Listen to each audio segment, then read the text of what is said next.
Jonathon Tong. He's a coordinator for the Greater Seattle Move to Amend. Their booth's right back there with the blue tent. Washington Move to Amend is the largest national organization working to amend the U.S. Constitution to clarify that corporations are not people and money is not speech. Jonathon is also one of the founding members of GMOP, Get Money Out of Politics, a work group that's a direct offshoot of the Occupy Seattle movement. He currently serves as an area coordinator and co-captain for the Faith Outreach program. I can speak this morning, sure I can.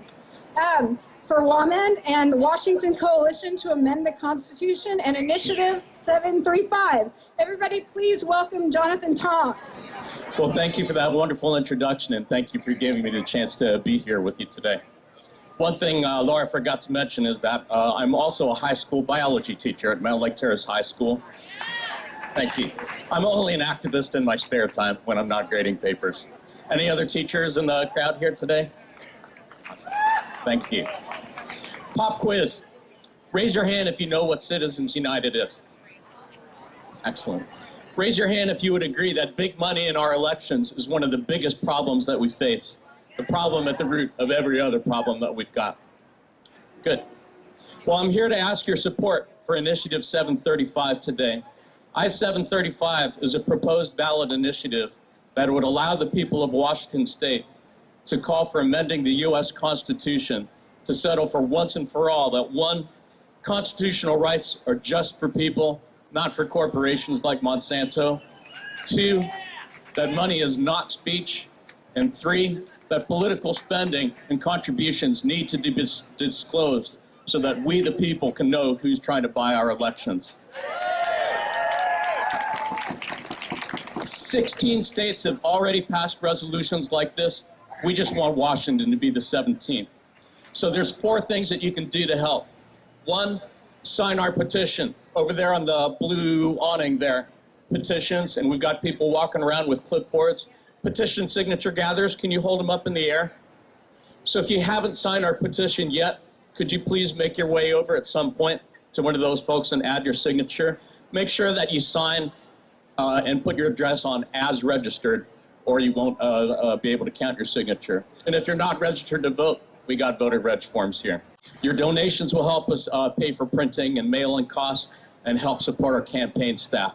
We do have 4 paid campaign staff. We're coordinating this entire campaign for the entire state of Washington, and they're working their butts off. Lastly, and most importantly, if you can sign up to volunteer to help us gather more signatures, that would be one of the best things that you can do to help us out. We've got lots of big events like this coming up in the next few months, and this is what we call low-hanging fruit.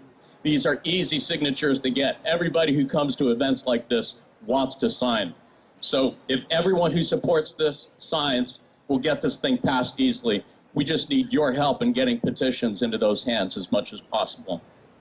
I don't need to tell you that your cause and ours is the same.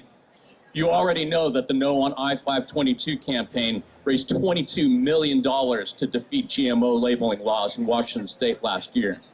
You already know that out of that $22 million, only $550 actually came from individual state residents. The whole rest of it came from out-of-state corporations like Monsanto. You already know that I-522 was leading in the polls all the way up to the last few weeks before election, when that $22 million was used to flood airways with attack ads that created just enough doubt in people's minds to flip the election around the other way by just 1%. You already know that Vermont is the first state in the country to actually pass GMO labeling laws this year. And you probably already know that Monsanto is threatening to sue the state of Vermont, claiming that that law violates their constitutional free speech rights.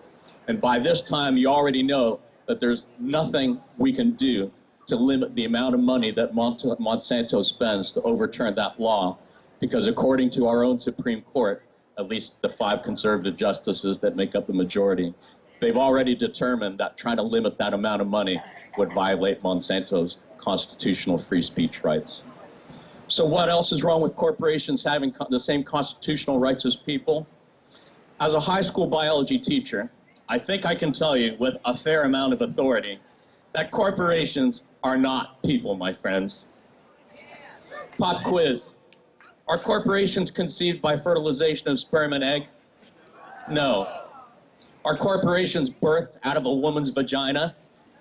No. I know why you're smiling, because you're visualizing that. And it's a nasty visual. I wish I could get that out of my head, too. Do corporations need clean air and clean food and healthy water to live? No. Do corporations go to jail or get the death penalty for breaking the law? No. The next time anyone argues with you about this, ask them, where in the Constitution does it say that corporations should have the same constitutional rights as people?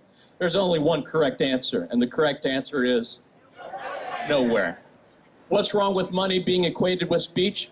Because it isn't. Are politicians willing to be paid in words? No. Can you walk across the street to Starbucks and buy a cup of coffee for a few pronouns? No.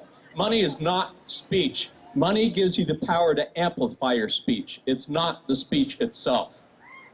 The more money you have, the louder your speech is. The less money you have, the less your voice is going to be heard, especially by our elected representatives. How are the voices of ordinary people like you and me supposed to be heard if we can't write five-figure donation checks to compete with millionaires, billionaires, and corporations, to broadcast our speech so that everyone in the state, everyone in the country can hear it? Money is not speech. The next time somebody argues with you about that, ask them, where in the Constitution does it say that money is the same as speech? There's only one correct answer, people, and the correct answer is nowhere.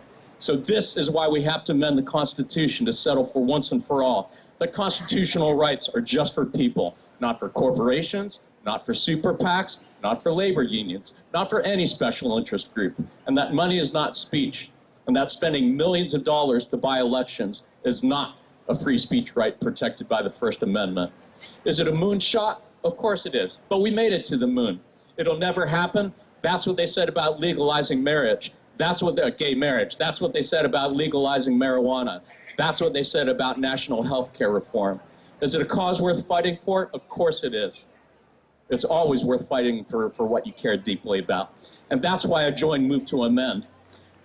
Believe it or not, I really don't care that much about politics. I really don't care that much about political activism. But I care a lot about people. I care a lot about my country, and I care a lot about my kids' future. And this is not a political issue. This is a moral issue about the character of our country.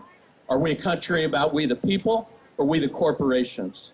Do we want a government of the people, by the people, and for the people, or government of the wealthy, by the wealthy, and for the wealthy? This is a moral issue about the kind of future we want to create for our children and for our grandchildren. And in case you forgot, this is Memorial Day weekend. And we need to be asking ourselves, is this the kind of country that our friends and our family died to defend? I'm going to ask you to take 20 seconds to close your eyes. Think of a couple people you know who are near and dear to you, who gave their lives in service to our country, service to humanity. Not necessarily in the military, but take a couple, 20 seconds to think, remember them, and to thank them for what they did and tell them what you're going to do to honor that memory. You go ahead, close your eyes. I'll watch the timer. Thank you. And lastly, I want you to remember that what we're doing today is just one small battle in a much larger war that's being led by a handful of very, very wealthy people who want nothing more than smaller government and bigger business. Connect the dots here for a minute.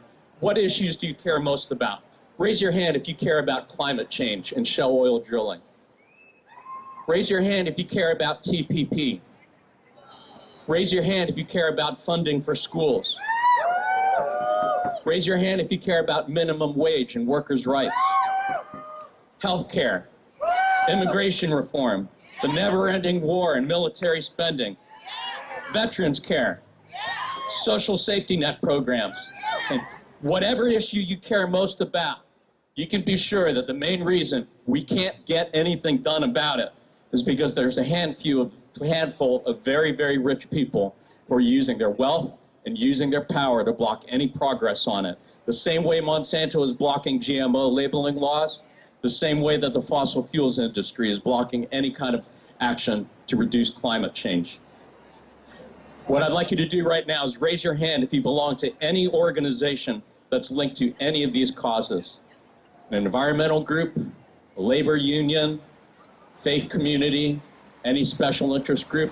Okay, those of you with your hands up, would you please see me after I'm done here? I'll either be down here or you can see the folks over at the blue awning. But what I'd like you to do is help exchange contact information so that we can start networking and working together as groups. We have to start working together and supporting each other. We can't keep working separately and in isolation. We are interdependent, not independent. And the success of any one of these causes depends on the success of all of these causes. You think those billionaires are afraid of us? You bet your ass they're afraid of us. You know why? Because they know they have to keep us divided if they want to keep their hold on power over us. They know that once we organize, we are unstoppable. So thank you for being here and thank you for taking action. As Nelson Mandela once said, it always seems impossible until it's done. But remember that impossible is not a fact, it's an opinion. It's the thing that people say when they're afraid to stand up and fight for what's right. Are you ready to stand up? Are you ready to fight for what's right? So am I. So let's get out there and let's get it done. Thank you very much. Everyone knows the Raging Grannies. These wonderful women are known around the nation for forming choirs and creating radical songs about a variety of very important issues. The Seattle chapter is no different and by far our personal favorite. They take on a wide range of causes. They just sang at the Shell No protests, but food freedom and our right to know are issues that are close to their hearts. While their lyrics are fun and entertaining, the statement they make is clear, so please put your hands together and welcome them back to our stage. Raging Granny! We are so delighted to be here. We are the Raging Grannies, and we're not going to talk anymore. We're going to thank everybody for coming and the organizers for organizing for this important issue, which is dear to our hearts, and we're going to sing. We're a gaggle of grannies, urging you off of your fannies. We're raising our voice. We want a new choice. No GMO. With all the money they're spending, splicing genes unending, they're wrecking our food and spoiling our mood. No GMOs. With all of their gene splicing, there is no way to know what damage they are doing. GMOs have got to go. So join this band. Get up off of your fannies. We're telling you now. We're angry and how? No GMOs. We really mean it. No GMOs. We mean precisely no GMOs. We will say it very nicely. No GMOs. Read our lips.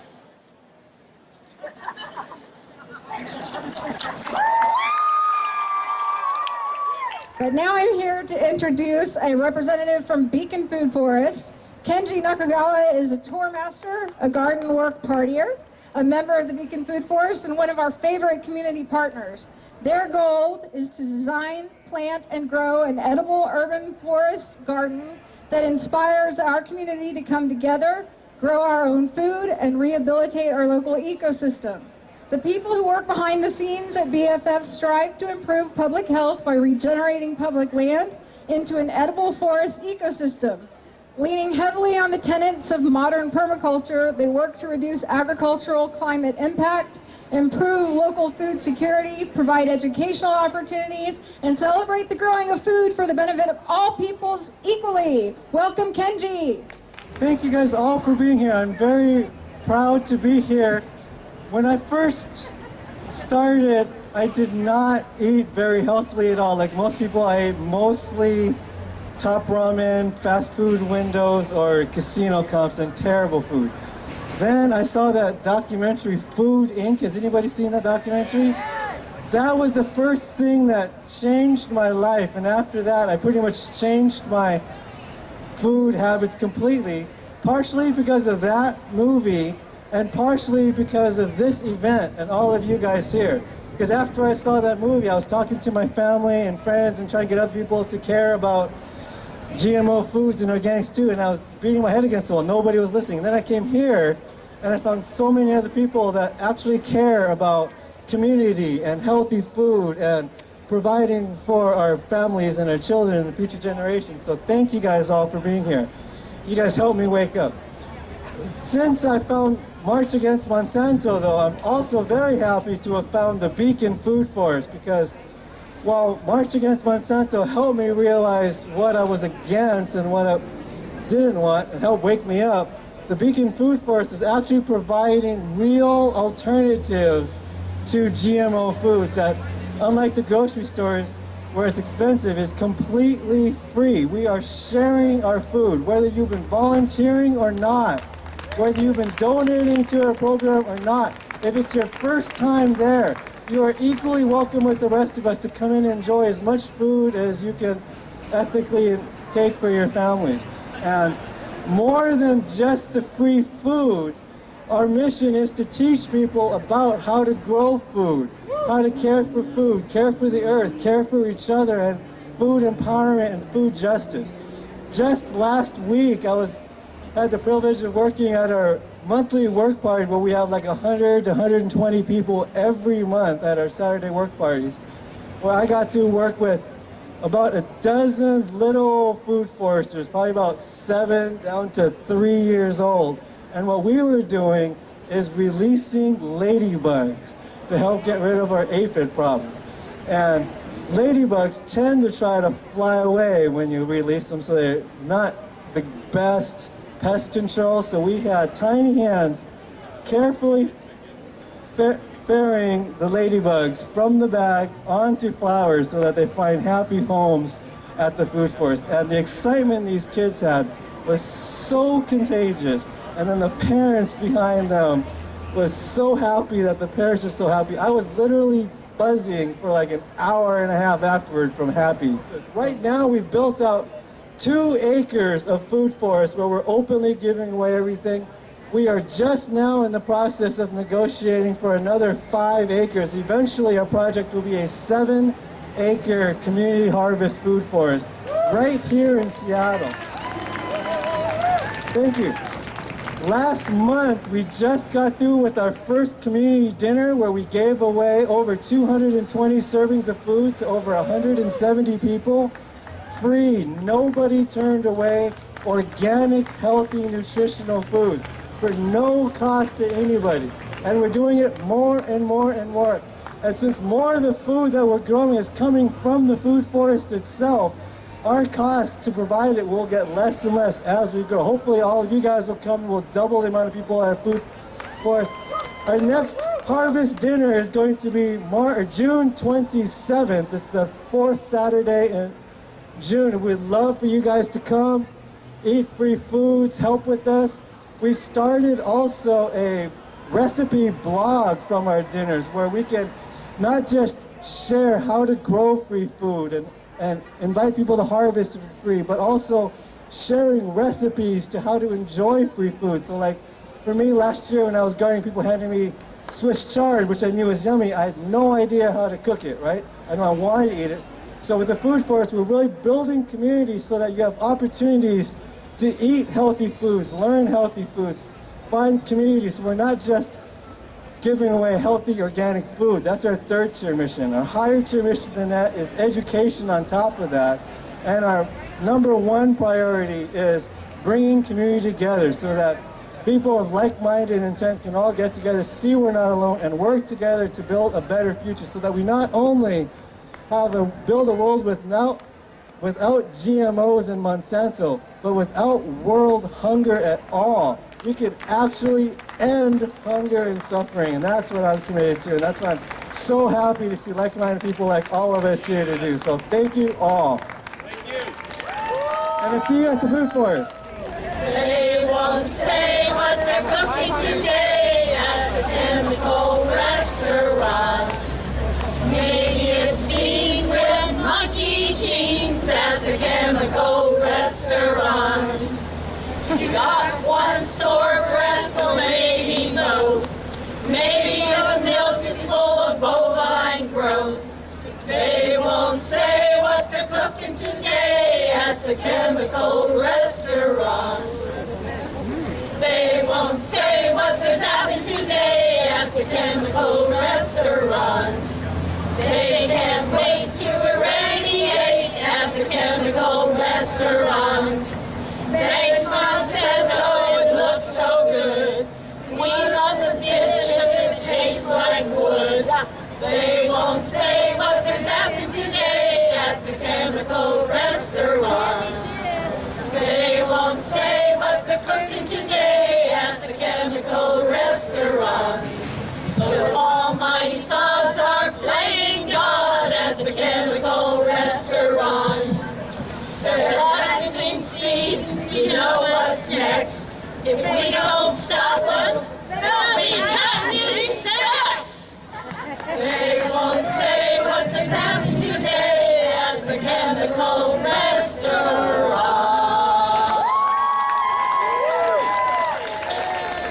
GMOs are good for me, so say government agencies.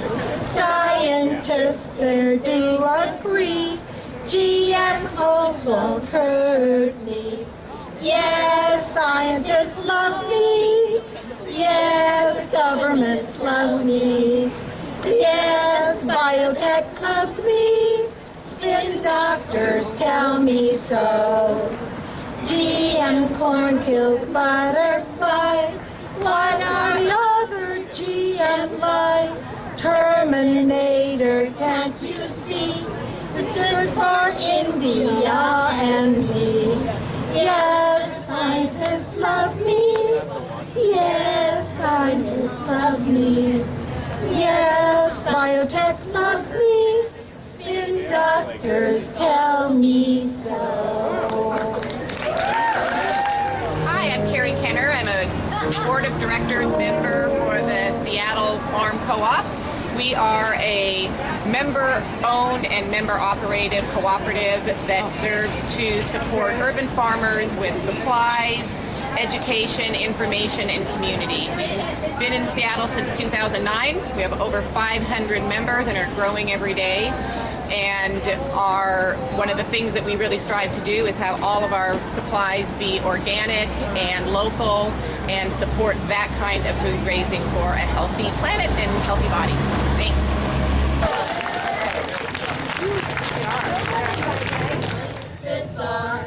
Keep hope of favorites just as they are. This is just what we feared in you know who is to blame. Put a freeze on facsimiles and Monsanto's game. Take the gross out of groceries. We are playing roulette. Who can tell what will come of this change? Or what happens when food's rearranged? Because it's gross, gross, gross what they're doing. Gene splicing is really a shame. We can get down on our knees and say please in Monsanto's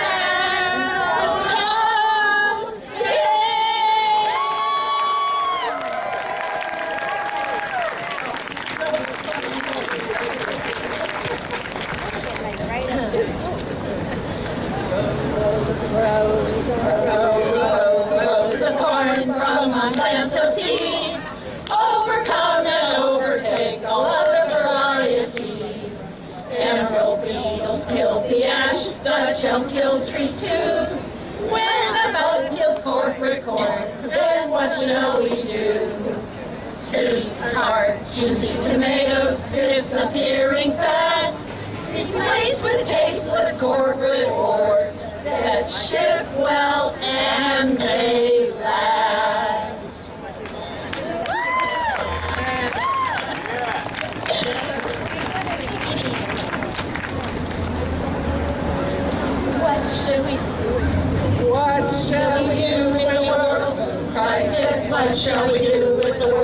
crisis. What shall we do with the world food crisis? Learn this very morning. Scan the labels when you're buying. Scan the labels when you're buying. Scan the labels when you're buying. Eating out or shopping. Buy local, fresh and healthy. Buy local, fresh and healthy. Buy local, fresh and healthy. No more junk food anytime. Food for people, not for profits. Food for people, not for profits. Food for people, not for profits. Food security for all. Feed the hungry and poor among us. Feed the hungry and poor among us. Feed the hungry and poor among us. Benefit all creatures. Learn to share our scarce resources. Learn to share our scarce resources. Learn to share our scarce resources. And our love and caring.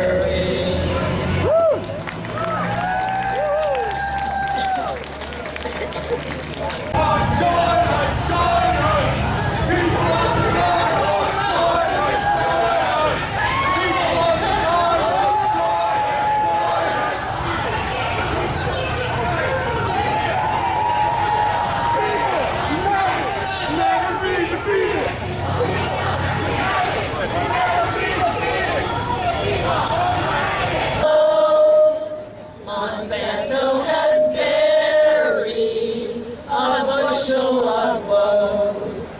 The first was potatoes, genetically marked, sliced with a jellyfish. They blow